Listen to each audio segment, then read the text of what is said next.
Hi everybody.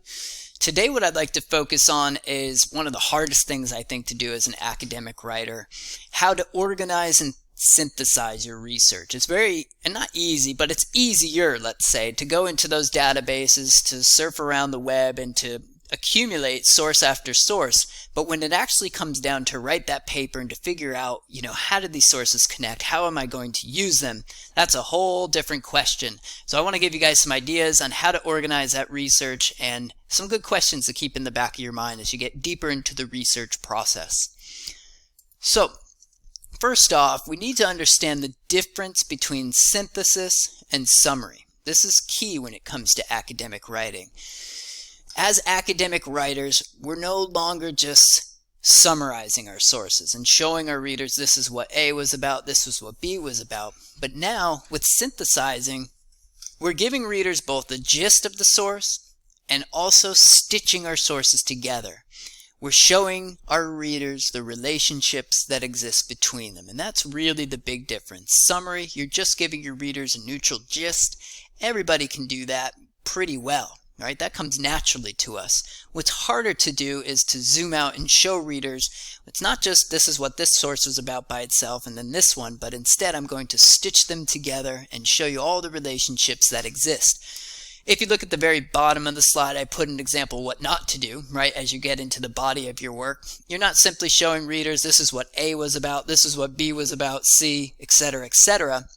But instead you want to think of it more as this is how A, B, and C connect and differ.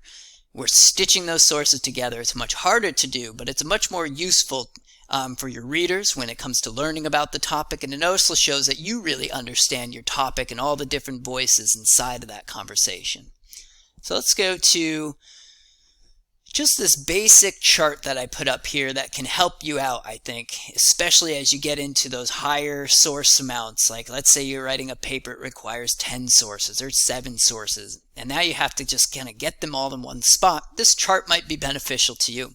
So we have in our first column here just the author name, and then the next column you might provide yourself with a brief summary of what each source is focused on. This could be just a couple lines, it could be a full paragraph, whatever works for you.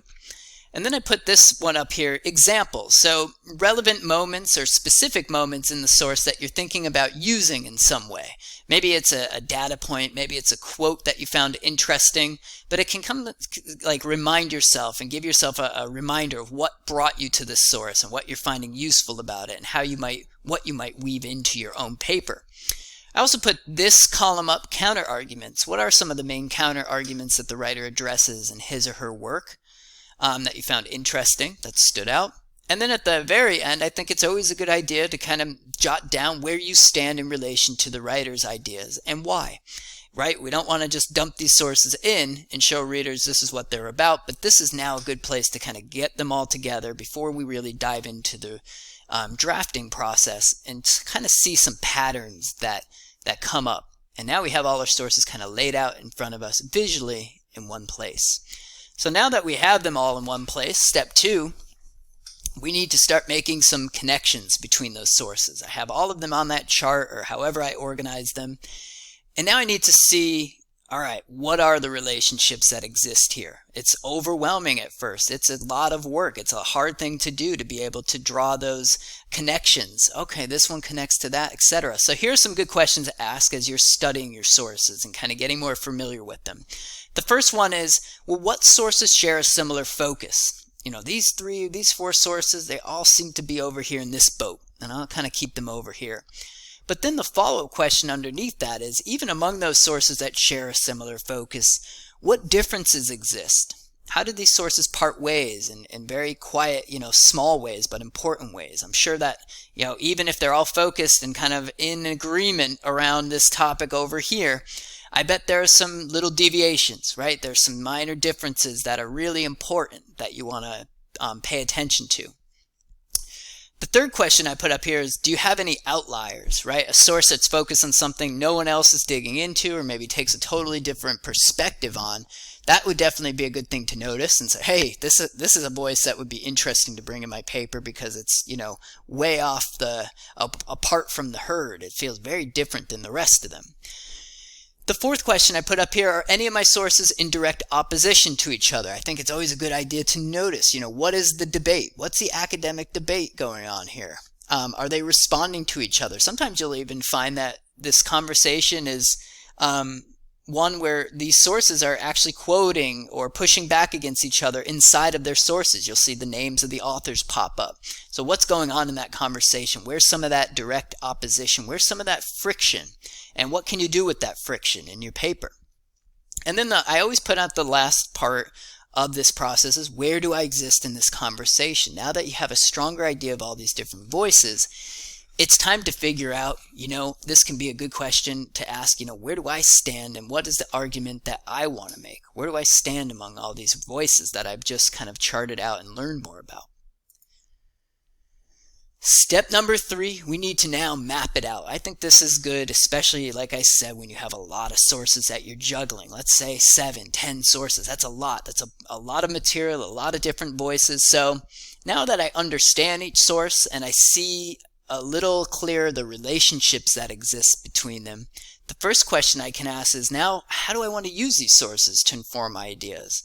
I may have one that seems really, really solid that I can lean against and kind of use to support the stance I'm trying to make. And maybe there are some that I want to push back against or dismantle to show the flaws I see in their reasoning. And again, maybe there's an outlier source that kind of shows a different perspective that can open up my paper a bit. The second question I put up here is, how do I want to use these sources to educate my readers about this topic? All of your sources are going to have different information, even the ones that are similar in focus. You're going to learn different things from them. Well, so are your readers if you bring in that material into your paper in a wise, selective way. How can I use these sources to help my readers better understand this topic? What can I use from these sources to achieve that goal? And the third question, where do I want to present these sources in my work? Now we're getting really concrete, down on the ground level and trying to build our papers. Sometimes this is a good question to ask as you're building that outline, right? That pre-writing. Okay, well, in body paragraph number 4, I definitely want to go back to source number 2. I really feel like this is a good place for that source to come in. There's certain quotes, or maybe there's a certain piece of data that I want to weave in. But then at least I don't get overwhelmed when I jump into the drafting process. I can see now exactly, I can refer to my outline and I can see what sources I want to present when. That's important. It can help you the writing process become much smoother and less overwhelming. And then again, that follow-up question, where do I exist in this conversation and why? I think it's always a good idea as we weave those sources in to make sure our readers know why we wove those sources in and where we stand in relation to those voices and why. Can't just dump in those outside voices and kind of run away. Really want to slow down and show readers where we stand in relation to them and why. I think that's all I had. Yep. Okay, so this was just a quick, some questions to ask. But hopefully that chart and all these follow-up questions will help you as you get those sources together to find the relationships that exist between them, and also to get a better idea how you want to use each source to inform your ideas as you jump into the drafting process. As always, feel free to reach out if you have any questions.